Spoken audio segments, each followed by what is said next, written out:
reka twongere tubasuhuze rero mwese abadukurikiye kuri Bwiza TV ndetse no kuri Africana TV. Nitwa Jean Baptiste Meki Kayiranga, nongeye kugusuhuza nawe nguha ikaze. Urakoze cyane Jean Baptiste Yohani cyangwa se Yohani Umubatiza nkuko bakomenyereye. Sinerije uyu munsi ariko igiye kwibanda ku bintu bikomeye ngira ngo abantu babe hafi. Yenda nubwo biza kurangira utarakoze subscribe ari kurebera ahandi arabahombye ari bwiruka akajya gukora subscribe. Nibayikore vuba. Bibuke ko ari bwo buryo bwo kujya babona amakuru mu buryo bwihuse, aho Bwiza TV na Africano TV twahoje imirongo kugira ngo dukorane, twungurane n'ibitekerezo, kuko ibitekerezo byanjye ndabizana na Yohana azanibye, kandi mu kiganiro turazanamo n'abasesenguzi, turazanamo Rudahunga abantu baramenyere kuri Bwiza TV, numwe mu basesenguzi tuza gukoranamo akavuga ku ngingo zitandukanye. Ariko Yohana turaza no kuvuga wenda gatoya dutangira twumva numvisha abantu uko ibintu tuvugaho. Turavuga kuri ibi sibyo, ni amakuru mashyashya aje yihuta turutse ni mu mujyi wa Bukavu, aho habyukiye urusaku rw'amasasu. Urumva tugiye kubabwira amakuru y'uko urugamba ruhagaze, urugamba rushyashya rwaje n'ibindi gusa. Urumva uko abantu bavugaga ati na wazalendo biko abo stage biko wanaongea wanasema hivi banatupa bombe pale kante hivi Mwantene, me wanaona maiti mbili kwanza, ndio wanasema wapendi wapiganie muvili balikia bachokozi, na tena wanarudia boye banawaka batatuma renfort wakiwa watafuti, me wapendi wapiganie muvili juu basi uwe watu boye susi yao ni kupigana njo na adui. Hivi wanarudia tena wanapanda njia ya Lwaka, mwenye iko pale Lwaka neza shimama na tabaona kabisa. Nja information tunapasha na napatiana hizi, hapana zile za kutosha mu groupe ya Lubumbashi, unatuma mu groupe ya Bukavu. Merci. Wabyumvishe Yoha? Uyu nguyu ni umwe mu baturage bo mu mujyi wa Bukavu, abaturage bamaze kumenya gutanga amakuru. Kankumvishe nakandi nyine bo banaguha ubwo barabyivugira, ubundi hari uburyo udashobora kubeshya uko abakongomani baba bamaze kujya kwitangira amakuru, barabyivugira akubwira ati nyamara situation imeze gutya, ntabwo ushobora kubabeshya.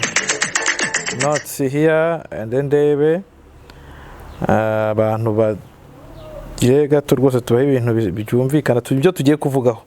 Ibi byabaye uyu munsi. Jambo sana frere, habari ya sai. Tunapoteza maelemo sana. Watu ya kanuni, watu walungu wanaingiza wazalendo kwenye badui wiko kabisa, tunapoteza maelema. Thomas anakufa. Thomas anakufa, Bimuli anakufa, Kadinde anakufa, Sego Mubangu anakufa na Mubangu anapata masasi, na mwingine Garso wa maziwa. Antoka hali haiko sawa huku. Siwe Mungu yepeke. Hali haiko bie kabisa, hali inashindikana tuku.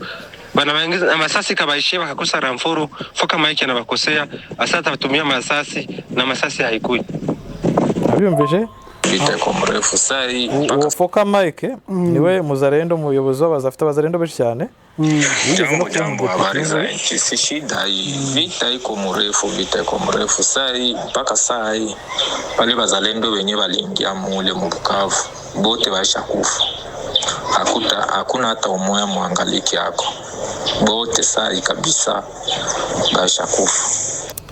Okay, wabyumvishe ha? Nukuvuga ngo hadutse abacengezi abari abarwanyi ku ruhande rwa leta ya Kongo bigiza abacengezi binjira bashaka kwinjira mu mujyi wa Bukavu. Nubango mu gitondo mu rukerera habayeho uburyo bwa wazarendo baturuka kwitwa Foka Mike yahoze nubanza kiri n'umudepite mu ntara ya Kivu y'Amajyepfo, ariko ntago ari mu ruhande rwa mbere, mu ruhande rwa leta Kivu y'Amajyepfo. Uyu Foka Mike yabaye n'umudepite ku rwego rw'igihugu, ariko kubera ko atazi igifaransa agezeyo baramurudisha, we araza habaho bafata uwa kabiri umusimbi ko ari we wari warize ashobora kuvuga n'indi mirumba mu nteko nationale, ntabwo ari buvyemo avuga gusa ibirimi by'iwabo muri izo ntuza muri igice cya za Warungu. Kandi ko umuntu barabaye mu buyobozi rero akagaruka hano nyine bamwemera baramwemera cyane kugira ngo bamwemere, buriya banamutore yari afite imiti. Ubona ashaka abantu bahoze bajya impaka ku by'imiti dawa, sibyo? We yari afite ibiti. Uyu rero Foka Mike nuvuga ngo amadawa yiwe na amadawa akoresha ku buryo ashobora kureba ati uwo ufite imbunda mu rugo genda uyinzanye kandi atabeshyo yifite koko ukayizana. Uburyo ngo yajyaga areba ba mayimayi bose bafite izi mbunda bandi bafite imitwe yitwaje ibirwanisho noneho ngo arangije aragira gute akababwira ati wowe ufite imbunda ukabihakana iri hariya agufata ukuboko kujyana ukajya kuyimuhereza nyine ngo we yarwanyije imitwe yindi itari imwegamiyeho niyo atarashyigikiye akoresheje ayo madawa so ibyo rero byatumye agira imbaraga aba umuyobozi barabyizera abantu bari muri biriya bice yego barabyizera bituma agira imbaraga nyine bunuza rero mu minsi yashize tujya gufata za Panzi mu bice bya no mu bice bya Warungu uyu mugabo hari umupadiri uba hariya hafi n'aba mu biriya bice ni wamubwiye ati uramenye nturwane mu 23 utajya kumarisha abantu yego udatuma bano bazarendo bapfa cyangwa n'abandi bantu bose barimo bapfa rero ko nibyo meki uribuka yuko akenshi nayo Muventura yavuga ko idashaka ko intambara iba muri Bukavu n'abantu benshi bagumye muri Bukavu bamaze kumenya yuko koko intambara ishobora kutazagera mu gisagara bisabwe n'abihaye Imana bamwe barimo nabo yego na societe civile irabisabye sasa rero Foka Mike bikubwira ko uyu munsi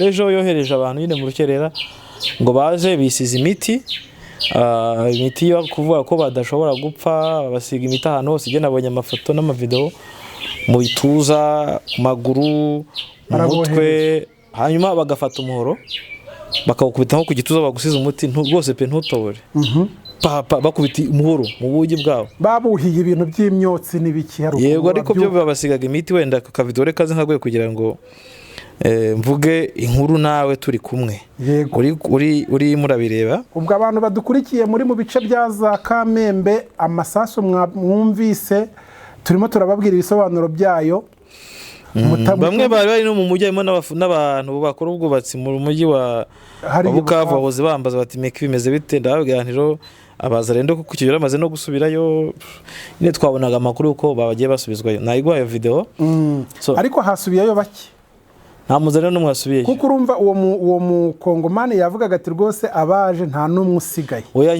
ngewe byayize saa 4 nzi ko nta n'umwe wasubiyeyo Nuvango abateye bose wabyibije no mukongomani yavuze ngo Foka Mike abashutse kari bazanira iminisiyo kubazanira ibikoresho amasasu imbunda barangije babura ramfo ariko ngo Muventura kimara kubimenya urumva ni inkuru isakara abantu bose bayimenya so mu byukuri impamvu bijya bidutangaza cyangwa se bishobora kuba inkuru tukabivugaho abantu bagiye banabyumva nuvango kumva ahantu Muventura yafasha havugira amasasu abaturage bakunye ku masasu bitewe n'uburyo bizeramo M23 bayizera nk'ifite imbaraga nk'idatsirwa gutsindwa ishobora kuraswa ariko bayizera ko ubu ngubu bayizikiye yafashe itarekura so abaturage rero benshi iyo bumvishe amasasu birabatangaza noneho ikintu cyatangaje abaturage kubona nako bwa mbere bibaye hariko kubona noneho M23 abazarendo jewe nafite amavideo yaho bari nukuri reba bazarendo barenze iyo ibintu za Kan TV niho hari antenne za televiziyo hari za amatransmission ya ntuza y'ama televiziyo ihara mu mujyi wa Bukavu n'iminara y'ama communication noneho barayirenga bayigezeho urumva bayirasaho basana n'aba M23 barayirenga bazarendo barakomeza baramanuka bagera hejuru neza yahandi muri bita hariya muri place de l'indépendance hejuru ya rwose ku buryo baharebaga so urumva rero aba baturage bakibaza ati bose bese bagwamagaraga bumva ko ari gitangaza bavuga ati abantu baracyari hano hafi no ahubwo bibazaga M23 yatsinzwe ite ibi bintu bibaho umuzarendo agaruka mu mujyi erega abaturage benshi bumva baragize amahirwe bakira wazarendo kumva ngo umuzarendo yagarutse mu byukuri ni ikintu cyabatunguye bamwe bakabaza meki hatujue sasa barahahamuka cyane buriya rero hivi ni nini tembe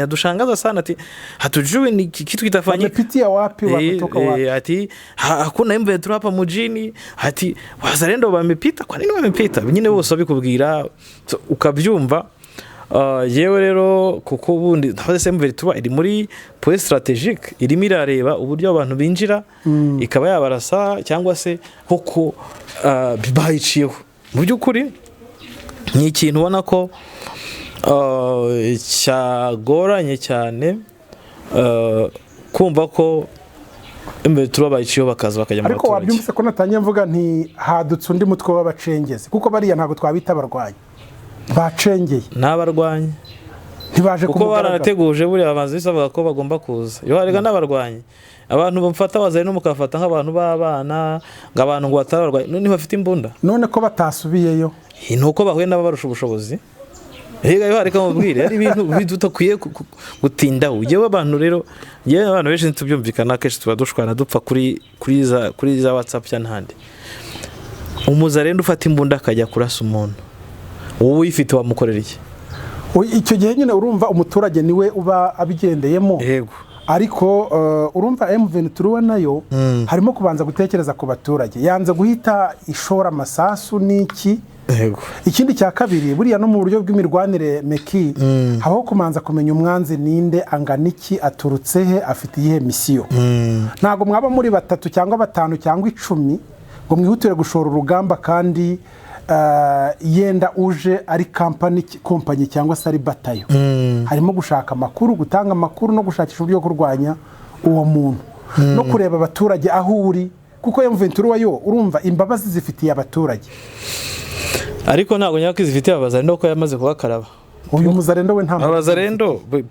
reka mubwire reka turebe tuvugisha ukuri aba bazarendo n'aba nimbonera kure n'interahamwe bari muri same category n'abantu bamwe mu by'ukuri buriya Yohana umuntu ufite ideology yo kumva ko uyu ni umurega uyu ni umupfurere uyu ni umunyamurenge uyu ni umututsi n'umutu so bavuga ko imbeto ari n'abatutsi niko bavuga uyu ni umushi ibintu by'ingengabitekerezo by'amoko akabivana mu bintu mu gice kibuka bijyana no mu kindi yego bano bantu nta muntu ushobora kubagirira abantu wenda babyumva ndi kubivuga kuri miko bihangane nuko je nimereye umuntu uzana ibintu by'ingengabitekerezo cyangwa uzana ibintu by'ivanguramo uwo nguwo ntitujya tubisha uyu nta n'ikinyejana tugezemo ntabwo ari uwo rero n'abangaba hari abantu ngo bazarendo ngo mbeturangiza bagira gute ntibarase none se umuzaniro utarayobotse akaba yishe mu nzu niba umusirikare we FARDC yaraje akarambika imbunda hasi niba umupolisi w'umuroraje wari mu muhanda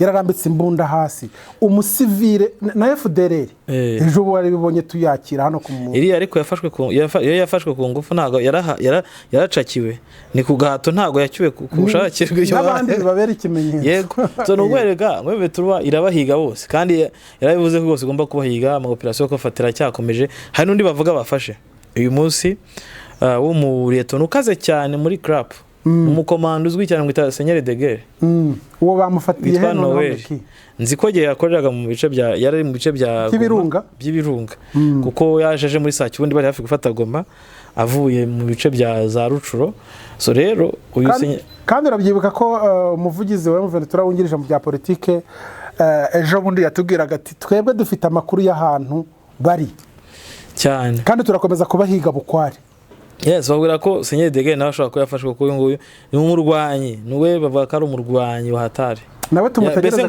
mbese ngo arenze urabona bwe ni Sariga kwerere n'uyu Seigneur de Guerre ukomeye ati Seigneur de Guerre bango bo ni batuye n'abajene baricyaye nawe tumutegereza mu minsi iri imbere mushobora kumubona yitwa Noheli ni kapiteni cyane Liyetona ndibaza yitwa Noheli avuka no mu bice bya Rubavu mu mirenge imwe nizabogesha sinzi mu mirenge avuka mahari mu Bugoyi yego ni mu Bugoyi rero icyo tuvuga ngewe ndashaka kubwira ko M23 yabahaniye yabahaye isomo n'icyo navuze abantu bakurikiye social media n'abaturage buri babibonye bose ari kubwira ati meki yabahaniye ngerega urumva ngira abayinforma barimo n'abaturage barimo abantu batandukanye bo bambwiye bati yabahaniye bo banishimye abaturage umvise ko uwo mukongomana avuze ati ngewe noneho ndahari ndi no kubireba apana za byane dukora muri groupe ziyo za Katanga za Kasai Oriental apana kuko hari zindi propaganda zihari ziri muri groupe z'abakongomani hari zindi propaganda zihari zifite andi makuru nayo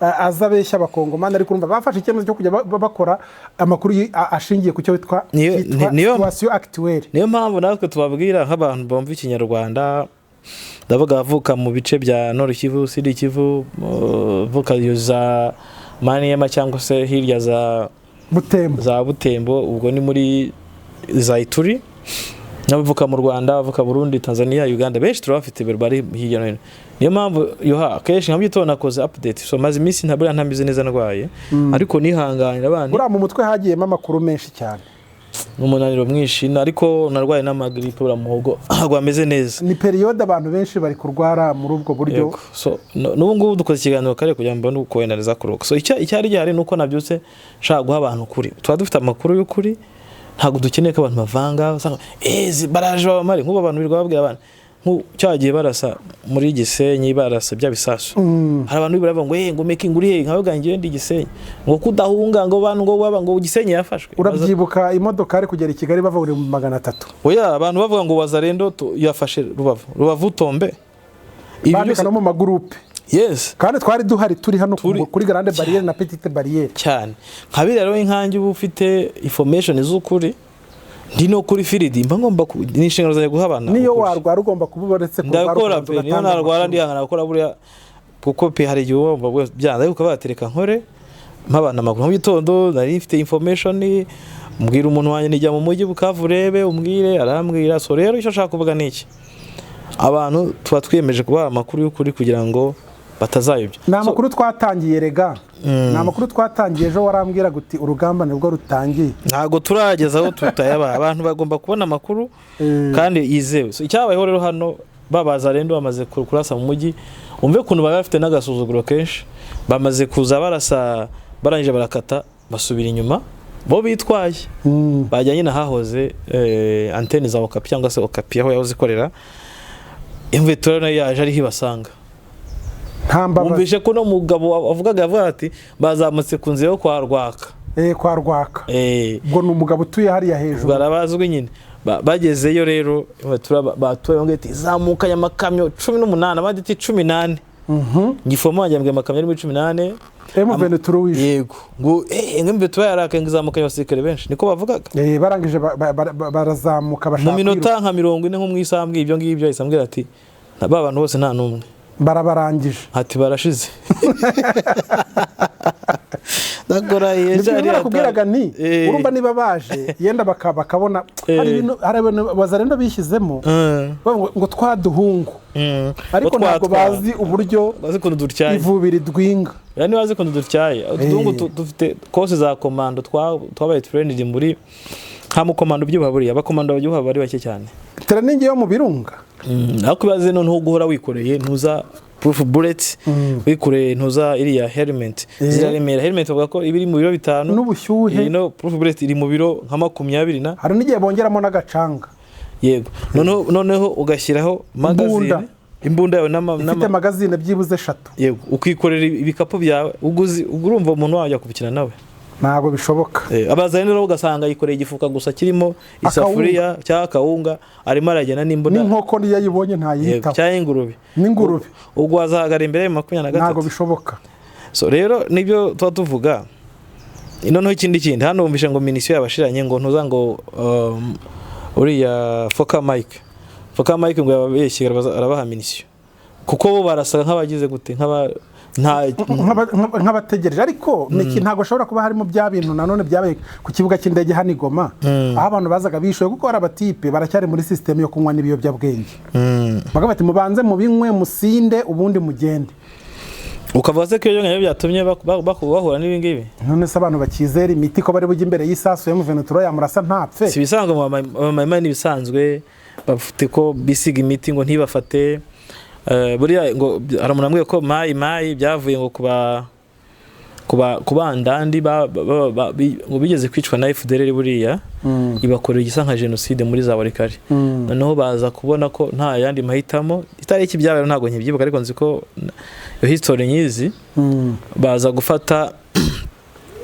bisiga imiti kwanza mbere kwisiga imiti bisize imiti bavuga uko iyi miti nuko bafashe ibyatsi byinshi barabivanga barabisekura ubwo bashatse umupfumu n'umurozi uko binuka niko batazumvikana n'umuhutu cyangwa umu FDLR ikintu cyaje kubaho rero buriya bakubwira ko abantu muri za Warikare abantu bo muri cya gice batumvikana muri Warikare batumvikana bo mu bwoko bw'abahutu cyangwa FDLR ahubwo kugira ngo bumvikane bakumvikana n'umututsi kandi urabizi ko n'ubundi abantu bo muri cyo cyabandanye muri bumvikana n'abandi nabo ntibumvikana yego so icyaje kubaho rero ngo baragiye bariyahuye, baravuze ngo nta yandi mahitamo dufite, bafata ibisongo, imihoro n'iki, bakagenda bahataka FDL aho zari bishora muri FDL.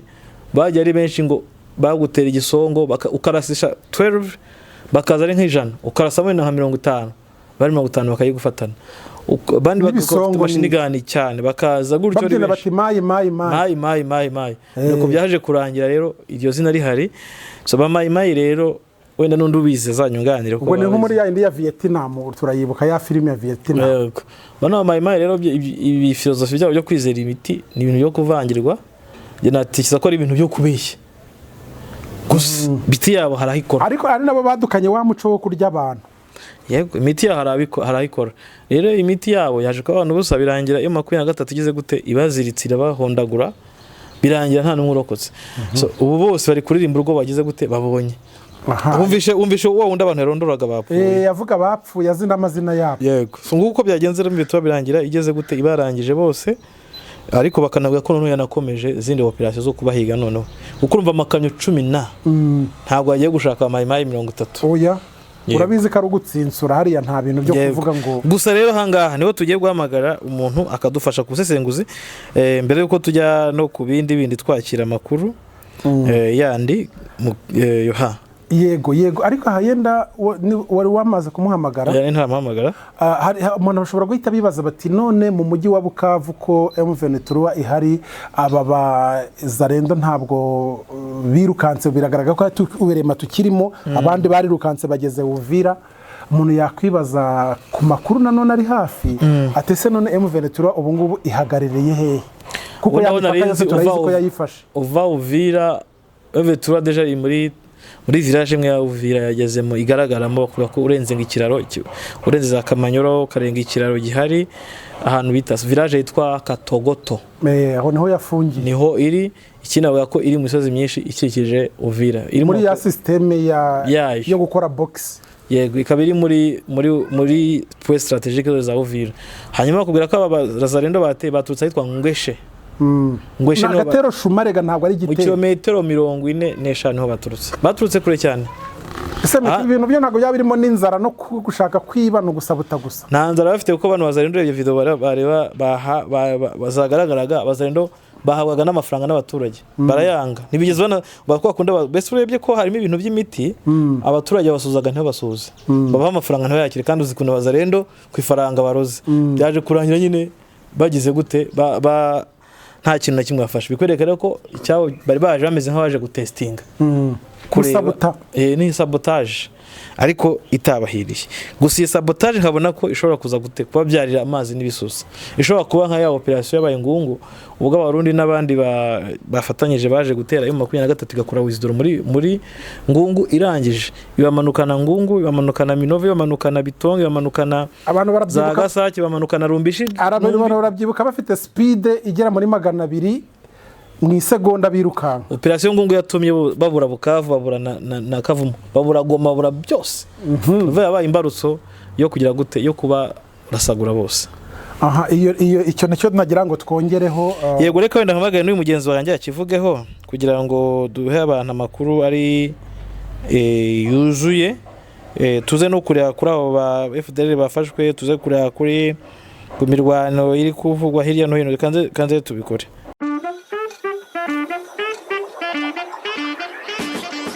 Samsung 250 ikomeje kubagezaho ibyiza byinshi. Mu minsi mike Samsung Galaxy S25 isohotse muri uyu mwaka iraba yadusesekayeho hano mu Rwanda. Nutumakiri kare ifite gigabyte 256, tuzaguha iya gigabyte 512. Uretse abakunda smartphone za Samsung kandi n'abakoresha za iPhone, nitwe turi kwisonga mu kuba dabagiza. Ubu urazana iPhone 13, 14 cyangwa 15 tukaguha yisumbuye kugeza kuri 16 duhereye ku ufite by'umwihariko iPhone 11 Pro Max yo ni 500 gusa. Tubafite kandi smartphone yitwa Classic ifite gigabyte 64 ku 95 gusa. Hamagara Samsung 250 kuri 0788 31 68 91 ku bindi bisobanuro.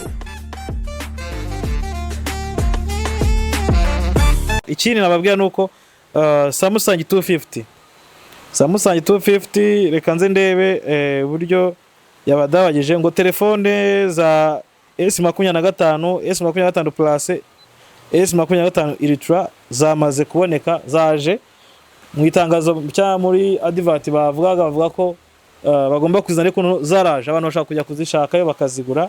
Aba ni bamwe mu bafatanyabikorwa bashobora guhabwa iza network bakayiha internet ikaba yabasha gukora. Niyo mpamvu natwe tujya gute tubamamariza. Yes, ndakwakiriye Rudahu. Murakoze Miki. Ndakwakiriye amakuru yo kuwa mbere. Amakuru ni meza, ndabona noneho ubushyuhe buri kugabanuka gato. Ntabwo ari nk'ejo. Kavura kaguye ahantu hose mu gihugu banza bakabonye. No munsi ntabwo yaguye, ejo nibwo yabeshye ariko urabona ko hadashyushye cyane ejo. So tugiye mu kiganiro nari ndimo mvuga ku situation y'abazalendo aho bateye umujyi bikaza kurangira bose bashize, kugira ngo bajye bumva utujwe turi gutambuka ati bose nta n'umwe basigaye. Bose babaye neutralize. Noneho tugende turebe situation y'uyu munsi wayibonye utera Rudahu. Situation y'uyu munsi n'ubu nashaka kuza kuyivugaho ku bijyanye na wazalendo, umuntu akayinjiramo neza. Hano ni igitero cyaje, ibintu bisigaye biba hariya ntabwo twe bikidutungura kuko wazalendo baratangaza, kuko n'ejo biriwe batangaza bavuga ngo ntihagire umuturage uri bujye mu muhanda. Ni ukuvuga ngo ntabwo iki gitero iyo kibaye rwose ntabwo njye bikinungura ngo habaye igitero, kuko wazalendo baba babyivugiye, baba babivuze cyane. Yego. So nyine twagenda twatangiye ku ngingo nabonye zigera muri 5. Yes. Ushobora kuzivugaho aho mbona bako ukibaza uti kuki Kinshasa iri gukoresha wazalendo ni imitwe twajirwanisho mu rwego rwo kugira ngo ibe yateza ibibazo abaturage cyangwa se yangishe abaturage. Ibi wowe ubibona gute? Urakoze cyane. Uraza kugenda uzinyibutsa ngene nazanditse nzikohereza kuri telefoni. Ariko ngendeye kuri iyo ngingo ya mbere ngo gukoresha wazalendo Kinshasa ese igamije iki? Kuki ubundi idakoresha FRDC igisirikare cya leta ahubwo igakoresha wazalendo? Wazalendo tuzi yuko ni umutwe ukubiyemo imitwe myinshi cyane, irenga 200 na za UN zagiye zigaragazaho amoko ya za mayimayi ntarondora hano byinshi, mbese byaje kuvamo ikintu rero bita wazalendo, ariko ukabona ko ari umutwe uri desorganize, no kuvuga ngo na ordre ufite. Rero ku cyambere warumbaje ati gamije iki? Urebye Kinshasa iri gutegura kawo ni ikintu kuvuga ngo akajagari. Urugero nko muri Bukavu ubona ko yahereye cyane muri Bukavu kuruta Goma. Bukavu kubera iki? Bukavu ugiye kuyanariza impamvu bitandukanye na Goma. Goma ni ahantu baba bafite base arrière nka kuriya kwa Bukavu.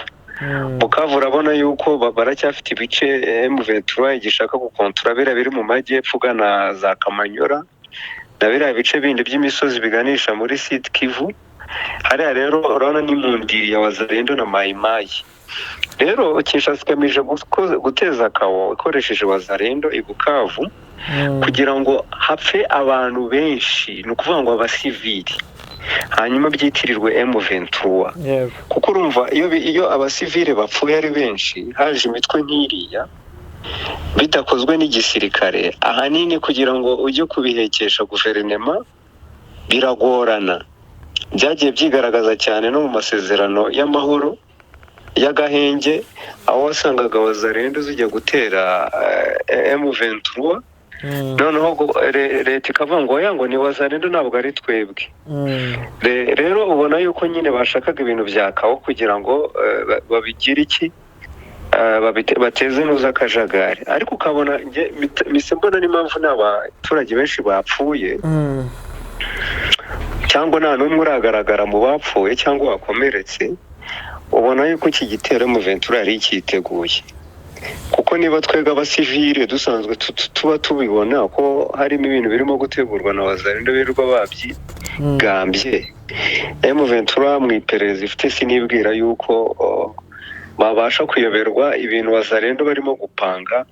Wenda bashobora kubatungura ntibabashe kumenya ahantu bari butere byenyewe, ariko nabo bari bafite dayirema y'iki gitero yuko gishobora kubaho.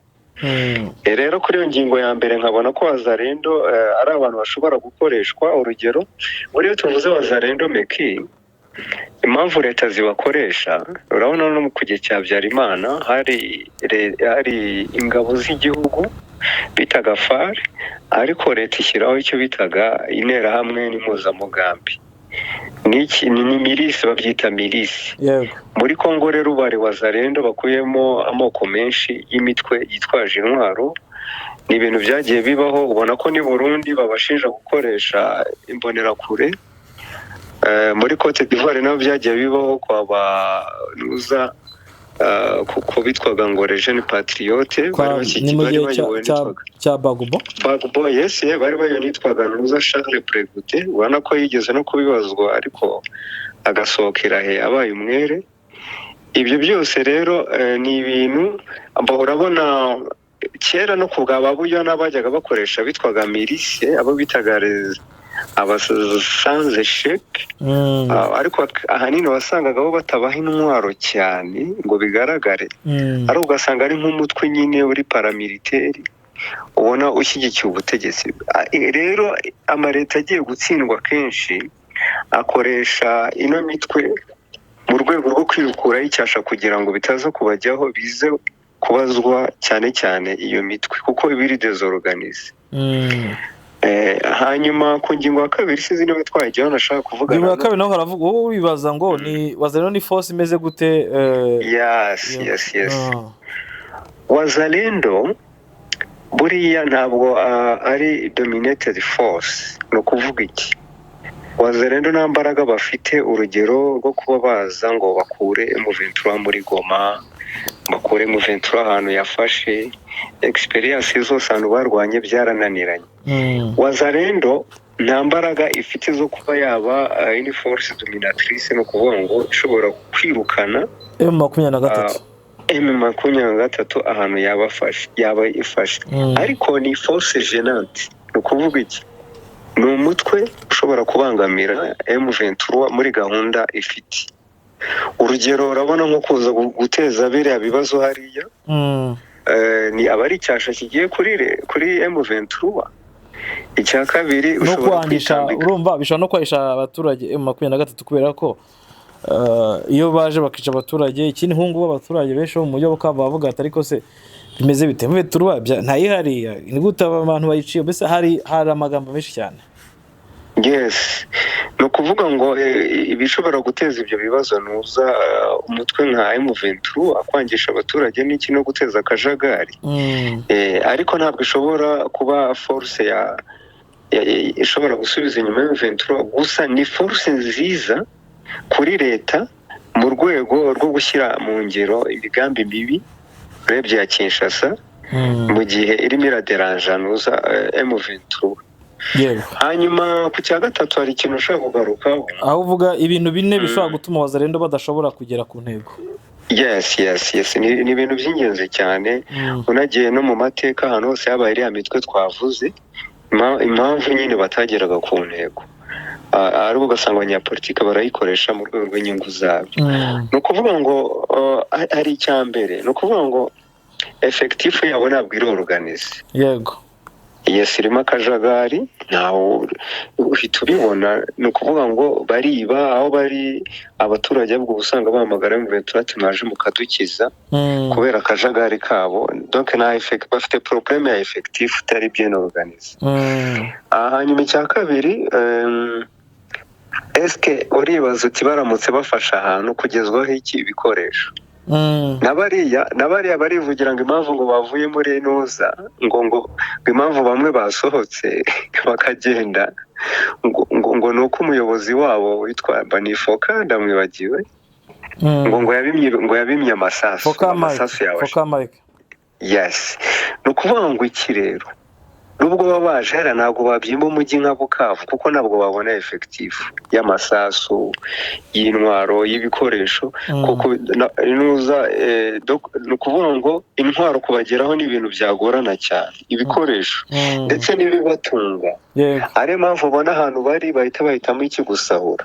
yego icya gatatu ni organisation ni ukuvuga ngo nabigarutseho organisation yabo kuva ku mutwe kugera hasi irimo akajagari yego ariko ikintu bibona gituma batagera ku ntego. Icya kane communication communication yabo nayo irimo akajagari kuko urabona na communication yabigenewe ya gisirikare ifite amakode yayo bakoresha barakoresha telefone ku buryo abantu bamenya amabanga yayo. Urugero twese tuba twabimenye yuko barimo gutegura igitero binyuze mu ntuza binyuze kuri ziriya voice note babohereza, ariko ubona yuko umutwe wabo utandukanye nka kuriya kwa za Hezbollah nazo nkunze gutangaho ingero cyane na za Hamas. Hezbollah ubona impamvu zizonga Isiraheli kandi atari leta, ari imitwe yitwaje intwaro, ni imitwe ifite structure wagira ngo ni leta mu yindi. Ubona ko n'ejo bundi Mossad ijya kubategera muri ziriya biriya byombo byabo, nuko umuyobozi wabo yari yababwiye ngo nimuzongere gukoresha smartphone kuko kuyakurikirana biroroha cyane. Ariko ikintu rero ubona hano muri communication yabo ni ikibazo gikomeye. Ubwo nibyo bintu urebye navuga kuri bine bituma iriya mitwe itari bien organize ahanini usanga ihura n'ibibazo. Hanyuma ku cya kane nashakaga kuza kuvugaho ni ku bijyanye ese Wazalendo bashaka kuri kiriya gitero bakoze, sibyo? Yego. Ni ibihe bintu wavuga bari bagendeyeho? Yego. Ari ibintu bigeze wenda nko kuri bine cyangwa wenda bitatu. Wihutishe kugira ngo mbone n'ibibazo nkubaza. Nta kibazo. Icya mbere harimo sabotage, sibyo? Sabotage, kwinjira muri centre ville mu ntego yabo kugira ngo bereke M23 ko idakontorora hose, bira no gusabota. Icya kabiri ari ukwereka umuryango mpuzamahanga ko bashaka kwisubiza icyo bita ubutaka bwabo, bo bavuga ko bambuwe n'abayobowe n'u Rwanda kandi ibyo umuryango mpuzamahanga ukagusanga ari byo ushyira imbere. Icya gatatu ni message baba bashaka guha Faci perezida wa Kongo yo kumwereka bati nabavuga ngo guhanuza confiance FARDC yarananiwe, urabona twebwe turahanyanyaza tukanagera hehe tukanagera hari. Uranabizi ko no mu minsi yashize perezida kushinga amategeko ya Kongo yavuze ko Wazalendo bakwiye guterwa ingabo mu bitugu, ntabwo ari FARDC iterwa ingabo mu bitugu ahubwo ni Wazalendo. Yes, urumva ko icyo kintu nacyo kiri mu bintu biboshye bitewe n'ababoshye, kandi urabona ko hari n'abana benshi ni batoya abana gahunga we bose n'abasore n'isirikare kijyamo ubundi abasaza. gusa uvuga ko Wazalendo ikoresha abamineri nabo barimo rwose barimo. Hanyuma ikindi kintu navugaho nashakaga kugaragazaho nuko M23 ihanganye nyine na Wazalendo. Impamvu iyi tsinda ni iyihe? Ni imitwe myinshi, sibyo nkuko twabibonye yagiye muri Wazalendo, ariko ifite abashefu batandukanye kandi bafite intego zitandukanye. Ariko bakaba barahuje ku kintu kimwe, nyine guhuriza ku kintu kimwe cyuko bafite umwanzi umwe. Ariko nka buriya bageze ahantu batinsura M23 bakayaka nk'umujyi cyangwa ahantu yafashe, yandi basubiranamo kubera iki? Kuko ntabwo bahuje. Waranabibonye ejo bundi FARDC yihakanye Gakwerere mu by'ukuri amaze kinakora nabo aba mu mujyi wa Goma niho yafatiwe, inama yarazitabiriye. Ariko noneho ikitangaje nuko FDL yo yemeje ko mu itangazo FDL yasohoye ndetse yanaganira n'ikinyamakuru BBC, reka naryo ndigaruka ubwo ndashaka kwereka iyo désorganisé yabo. Aho rero umutwe FDL wemeje ko General de Brigade Gakwerere umutwe w'imiturire ngo gushyikiriza u Rwanda yari umwe mu bayobozi bakuru bawo. Nibiko bivuga rero kunze kwita Ezekiel cyangwa se Jean Baptiste Sibomana Stani Julius Mokoko cyangwa Sibo Stanis yashyikirije u Rwanda nyine kwa gatandatu. Yego nibwo yashyikirije u Rwanda. Gakwera ko yarasanzwe ari umuyobozi w'ibiro bya gisirikare muri FDL, yashyikirijwe u Rwanda ari hamwe n'abandi 13 bahoze ari abarwanyi b'uyu mutwe. Rero FDL kaze nkurebera icyo FDL yavuze. Igisirikare ndebe yes nyuma yuko FDLR nyuma yuko Gakwerere amaze gushyikiriza u Rwanda igisirikare cya Kongo cyo mu itangazo cyasohoye cyavuze ko ari iremekanya ryakozwe n'u Rwanda mu rwego rwo gushaka impamvu yatuma rutera Kongo. Ibyo nibyo yavuze. Hanyuma kuri Gakwerere kandi FARDC kavuga ko Gakwerere ngo yavuze ko ifite amakuru yizewe ni FARDC ukuva kera ngo yakoreraga Paul Kagame kandi ko yahabwaga amabwiriza nawe mu kwica ibihumbi by'abanyekongo. Uyu ni FARDC ivuga kuri Gakwerere, ubwo ndashaka kwereka uburyo badahuza. Hanyuma bitandukanye n'ibivugwa rero n'igisirikare cya Kongo biciye mu muvugizi wa FDLR ariwe Kire Ngoma yemeje ko Gakwerere yari umwe mu bayiyoboraga. Uyu yaganira na BBC yemeje amakuru avuga ko uriya mugabo yafatiwe mu mujyi wa Goma muri Mutarama aho yari arwariye. Ko abantu bakurikira bwiza twari twabwiye ko Gakwerere yarashwe mu gituza, yarasuye muri Nyiragongo muri Nditi. Ibyo twarabitangaje. Buriya niyo mpamvu bonaga agenda ameze nk'umuntu utabuje, afite ibikomere, buriya afite ibikomere. Rero yafatiwe muri ya hafi nkeka ko giye homerukira bagarushagara nyuma yo kuraswa. Ati icyo nakubwira nuko yari amaze igihe kinini arwariye Goma, birumvikana mu bwihisho, hari hashize igihe atagaragara kubera uburwayi. Kire Ngoma avuga ko Gakwerere akimara gufatwa ngo yahise azanwa mu Rwanda. Yongamo ati ejo bundi rero baramugaruye kugira ngo bamwerekane, abonye ko yari yambaye imyenda mishyashya ya FARDC. Uyu Kire Ngoma yanemeje ko mu bandi barwanyi bajya kuri 13 bahawe u Rwanda bari kumwe na Gakwerere harimo aba FDLR. Ati ntibaburamo Gakwerere uyu nguyu akashirwa ngayo nguko. Kire Ngoma kandi yavuze ko mbere yuko Gakwerere arwara yari umuyobozi bakuru ba FDLR. Ibi byose uko rero tuvuga ko habaho desorganisation cyangwa se communication idahuza ku mpande zombi. Yes, akaba ariyo mpamvu nyine Rwanda batsindwa cyane kubera bafite imitwe itandukanye. Iyo bamaze guhurira hamwe bavuga ko bikije uwo mwanzi wenda cyangwa bataramugeraho, ubwabo barashwana mu bintu baba barimo gusahura. Ari cyo kintu nabonye no mu gihe cya Jenoside yakorewe Abatutsi, interahamwe zageraga nazo ugasanga zitangiye gusubirana ubu ubwazo bapfa donc bapfa ibyo basahuye. Hanyuma ku ngingo ya nyuma nashaka kuvuga nuko iriya menace cyangwa kuza gusapota genda yibona mu rwego rwa sabotage, kuko ubwabo babona ko uzi ko burya bikanga u Rwanda kandi noneho uje gushyira menace hafi y'umupaka w'u Rwanda. Nabo ubwabo bazi yuko uwo muntu ngo bashyiraho menace donc atabyemera. Nge nkasoza rero mvuge ngo M23 ikintu igiye gukora ni ugusafisha nyine, ni ugusafisha ikongera effectif hariya, ikongera imbaraga ndetse n'ubutasi cyane cyane nubwo isanzwe ibufite. Okay, kuri wowe ubona kuba wazanishwa kugira gutya kinjira mu mujyi wa Goma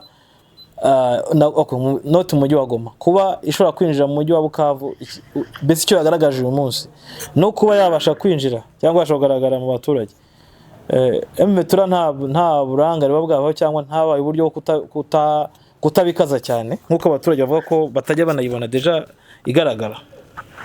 M23 rero urabona ko amajwi menshi aragaruka cyane cyane ku bijyanye n'umutekano utari wajya ku murongo muri Bukavu n'iki, kandi twibagize yuko buriya baracyarimo. Ntabwo ari ukuvuga ngo ni igitero kinini cyavuye hanze ya Bukavu. Wenda bashobora kuba baracengeye bakaza basanga abandi bagenzi babo barimo hariya. No kuvuga ngo M23 rero cyafite iki, kuvuga ngo ni uburangare, kuko no makuru tuba dutanga cyangwa tuba tuvuga nabo barayumva. Nabo barayumva gusa buriya nayo iriga strategy nkuko yashyize ku murongo Goma. Nabo Bukavu buriya iriga strategy y'uburyo izakorana n'abaturage hafi na hafi. Kandi warayibonye igihe yinjira muri Bukavu hari abaturage bazaga bakabatungira agatoki ati nimugirebe hariya. Icyo kintu rero nicyo ikwiriye gukomeza.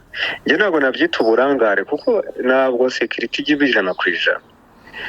N'ibihugu bikomeye nka za Leta Zunze Ubumwe za Amerika 11 Septembre 2001 mwarayibonye kuntu bahuye n'igikorwa cy'iterabwoba cyanatumye Amerika yinjira mu bihugu nka Afghanistan ndetse na za Iraq zibaza ko zasenyutse kubera icyo kibazo. Ibihugu byinshi byo mu Barabu byagize intambara zishingiye kuri icyo gitero. Yego, ni nayo mpamvu ubona nyine iki gitero kitagize impact nini kandi abagiteye bakakigwamo numvishe ari n'amakuru akomeje kuvuga ko ari n'abagifatiwemo bigaragarize ko nyine bari bafite ayo makuru ndetse banabiteguye okay jewe wenda ukiri kuri telefone nanjye reka ngire igitekerezo ntanga by the way nkubwire ko hano twahuje Synergy ndetse turi gukorera hamwe na Yohana Umubatiza kuri Africana TV urumva ni bwiza na Africana TV yego Yohana buri ari ku buhanga bw'iyima ariko ari no ni nawe uri kumpata ibibazo nanjye ndi kuri pano nubwo ndi kukotsa ibibazo okay nta kibazo yego jewe rero icyo nshaka kuvuga cya mbere kuri izi za Wazalendo ndetse no kuri bitero M23 ikwiye kongera uburyo bw'imikoranire n'abaturage ndetse no ubwo ndavuga ubwo mwiperereza cyangwa se byita ukundi kuko urabona urugero natanga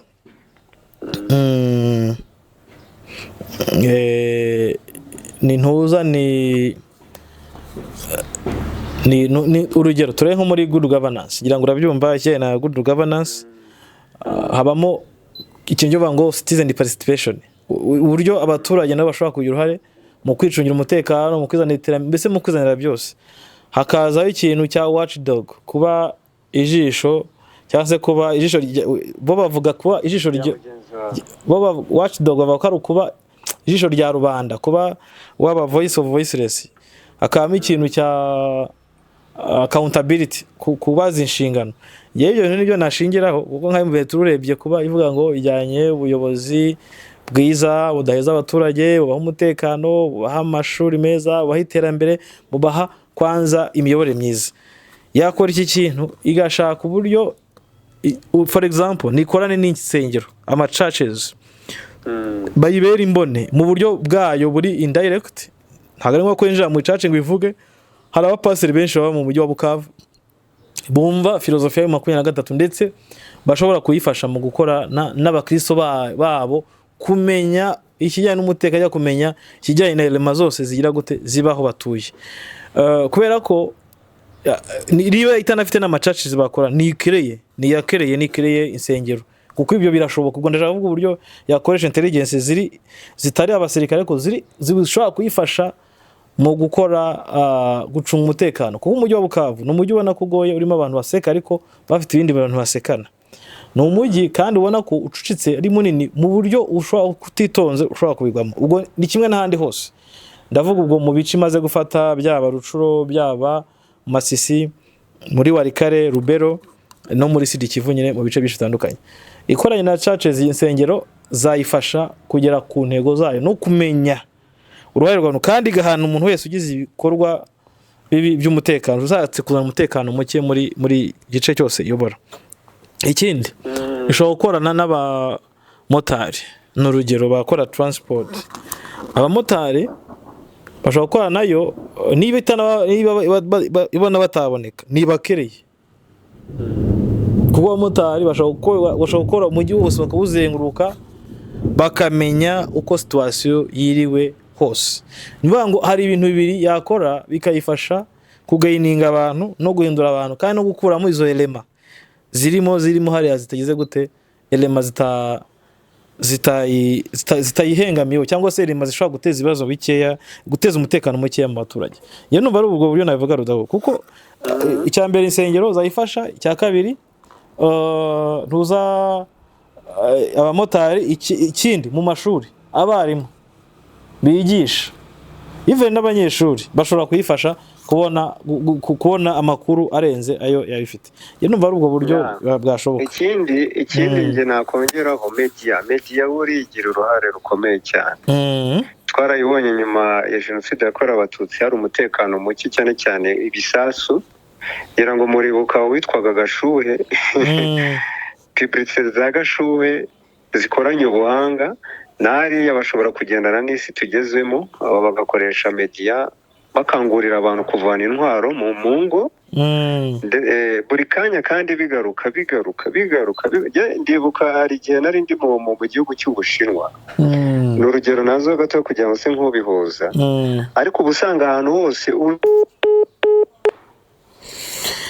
telefone ye iragiye sinzi niba ryo amayinite ashize ariko twari tugannye ku musozo kandi aduhaye bisusoza se yego yari yasoje na urwo rugero rwo mu Bushinwa yatubwiye ko media niyo yaragezeho vuga buriya n'itangazamakuru hakoreshejwe uburyo butandukanye abaturage basanzwe bakurikiramo itangazamakuru igahindura abantu bango nk'ibitangazamakuru Mvetura yasanze mu mujyi wa Bukavu no mu mujyi wa Goma bigira uruhare mu kugaragaza imigabo n'imigambi yabo no guhindura abaturage no kubihanangiriza habeho uburyo kudakina ikindi nk'ibintu byabaza rero ni ihane yihanukire ku buryo ibintu by'imikino bivaho bizatuma buri muntu wese adakina ngira ngo ibyo ngibyo nibyo biri kuba mu turageze kubikora muri 2013 ubwo yafataga umujyi wa Goma iminsi 10 yamaze muri uriya mujyi nta muntu yavuyemo abaturage bose bavuga ati akunda kwiba uwasize afunguye umuryango yaragaruka asanga umusirikare arawurinze yego ibyo nabizi niye mu mujyi mbaza abaturage maze mubona imeze gutati nyamara ati tabangaba ati n'umujura wese ameze gutya ni ku murongo so urumva hari uburyo habaho mobilisation zishoboka uko abantu barahindutse ikindi byaha byariyongereye mu buryo bw'ikoranabuhanga kiragiye burya hariho analogue nyinshi yari gihari so bivuze ko hari uburyo yagira gute yabona abantu hanyuma ikindi gikwiye gihe cya mbere mbona ni abantu bo hasi b'abantu dusuzugura abakaranti bamwe baba mu masoko bari abantu bose bashobora kwifasha yego kandi n'umwe no gushora amafaranga no gushora ubushobozi kugira ngo umutekano uboneke nuko habaho ibitambo byinshi cyangwa se abaho uburyo bw'imikoranire hanyuma uyu munsi nabwo hari amakuru yabaye muri Minembwe tutarajya kuri Minembwe Meki akandi kantu karimo kakozwe keza mu mujyi wa Goma impamvu ubona hariho umutekano wigiye hejuru kuri Bukavu ni communication nanone bwa buryo bw'abaturage aho ubu ngubu umuturage ashobora gufata telefone agahamagara komanda yenda wa kompanyi y'abasirikari yenda iri mugunga bafite nimero bazishyize kuri social media ziragaragara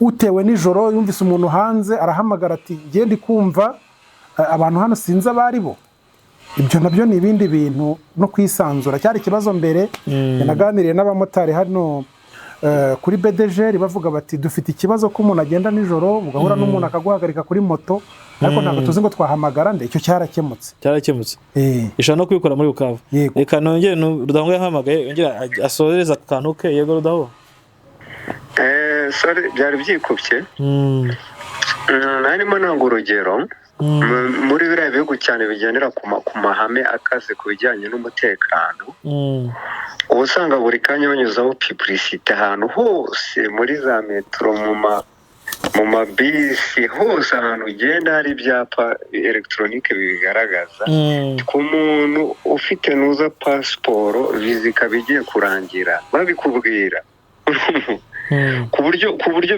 bikujya mu mutwe wowe ubwawe bakohereza mesaje nabo rero bakoresha uburyo bazajya bibutsa abaturage ako kantu kose kajyanye n'umutekano haba ku ma mesaje ya telefone zabo haba ku ma publicité mu buryo bose haba ku mbuga nkoranyambaga ikindi MVT turi kureba ni ikintu kijyanye na urabona MVT ikwiye no kwitonda cyane cyane nk'amatelefone yabo bibuke ko telefone zabo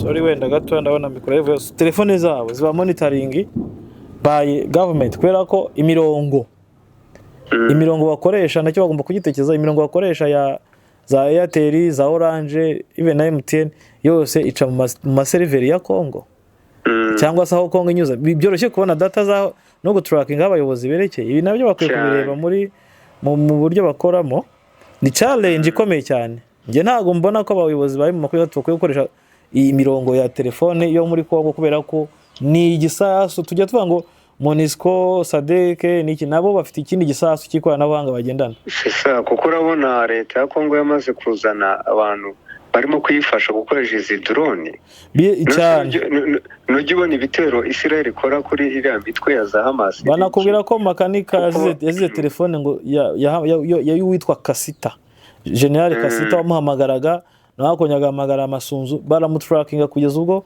bamenye location yego ubona rero ko hari uburyo izi telefone abitwa abayobozi ba koloneli ba general Yohana yamaze kuvuga ngo uburyo babona abaturage babona abayobozi ariko bibuke ko ni igisasu bikore bagendana ikindi bibuke ku byabaye operation Israel yakoze ibyombo bigaturika none telefone nitaturika nako kanya ntabwo kanya ni ukuvuga ngo smartphone buriya ni bombe utwaye ni bombe rwose bivuze ngo rero Kongo niba yaranabuze kubera kitatanga ubona ko Kongo ikiguzi cyose yagitanga yatanga ikiguzi cyose rwose ikaba yatanga ntifite amafaranga igafata izi telefone zose ikabaturikiraho bombe bagenda so urumva rero ni ikibazo gikomeye urumva harimo challenge nyinshi cyane ishobora kubaho ikintu uko nabonye ko abantu bakivuga kuri baba hakazi baba Tanzania baba South Africa bafashe ibyango bya Tanzania harandi makuru ugeze ubona nabonye bakibavuga rwose ko abangaba n'undi muri yacyari yayindi bamwe mu bayobozi ba FDL nabo bandi bongeye gufatwa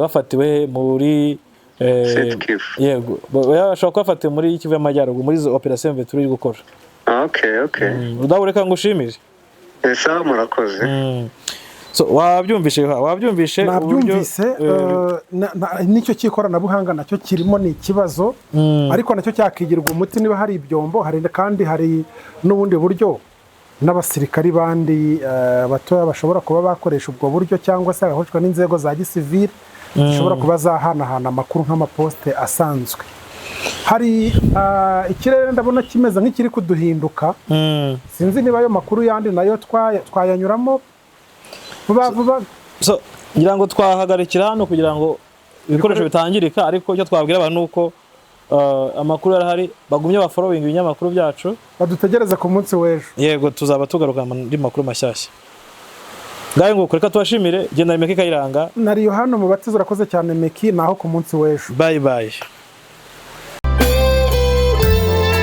ukeneye umutuzo no kuruhuka muri Eden yawe ukeneye ifunguro rya mu gitondo ryuje intungamubiri breakfast The View Inn Hotel niyo yonyine yahaza ibyifuzo byawe. The View Inn Hotel ni hotel yuje urugwiro n'umutuzo bitamirijwe n'akayaga gaturuka mu kiyaga cya Kivu n'imisozi yuje ubwiza yo mu karere ka Rubavu. The View Inn Hotel bagufitiye terrasse nziza waganiriraho witegeye umujyi wa Gisenyi ndetse na Goma.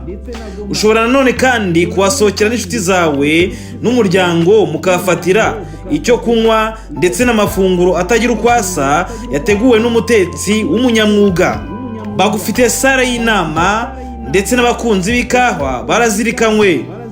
The View Inn Hotel muradusanga mu karere ka Rubavu hafi n'urusengero rwa Restoration Church. Mushobora kuduhamagara kandi kuri telefone 0788 34 35 55 07 15 17 44 7. The View Inn Hotel ni inzozi zawe zo kugufasha kwibera mu mutuzo.